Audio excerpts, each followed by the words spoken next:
మూవీలో ప్రభాస్ కి జంటగా సీతారామం మూవీ ఫేమ్ మృణాల్ ఠాకూర్ నటిస్తున్నట్లు సమాచారం. మొదటగా ఈ సినిమాలో నేషనల్ క్రష్ రష్మిక మందనాని తీసుకోవాలనుకున్నారట. అప్పటికి డేట్స్ కన్ఫర్మ్ అవ్వకపోవడంతో మృణాల్ ఠాకూర్ ని ఫైనల్ చేసినట్లు వార్తలు వినిపిస్తున్నాయి. యానిమల్ డైరెక్టర్ సందీప్ రెడ్డి వంగతో pan India hero Prabhas Spirit అనే మూవీలో నటించబోతున్న సంగతి తెలిసిందే. ఈ సినిమాపై విపరీతమైన హైప్ ఉంది. ఇందులో ప్రభాస్ ను ఇప్పటి వరకు ఏ సినిమాలోనూ చూడని విధంగా చూపించబోతున్నారట. డార్లింగ్ పోలీస్ ఆఫీసర్ రోల్ చేస్తున్న సినిమా కూడా ఇదే కావడంతో స్పిరిట్ అప్డేట్స్ కోసం ఫ్యాన్స్ అందరూ కూడా ఎంతో ఆతృతగా ఎదురు చూస్తున్నారు. ఇలాంటి తరుణంలో ఈ మూవీకి సంబంధించి ఆసక్తికర అప్డేట్ వచ్చింది. అదే heroine matter. Film Nagar latest talk ప్రకారం స్పిరిట్ లో ప్రభాస్ కి జంటగా సీతారామం ఫేమ్ మృణాల్ ఠాకూర్ నటిస్తున్నట్లు సమాచారం. మొదటగా ఈ సినిమాలో national crush Rashmika మందనాను తీసుకోవాలనుకున్నారట.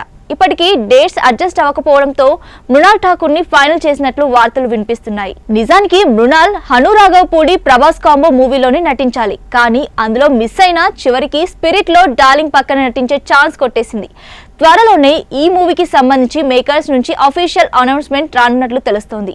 Tea Series banner Bhadrakali pictures banners పై సందీప్ రెడ్డి, ప్రముఖ సినీ నిర్మాత భూషణ్ కుమార్ సంయుక్తంగా నిర్మిస్తున్న ఈ సినిమాకు హర్షవర్ధన్ రామేశ్వరన్ సంగీతం అందిస్తున్నారు.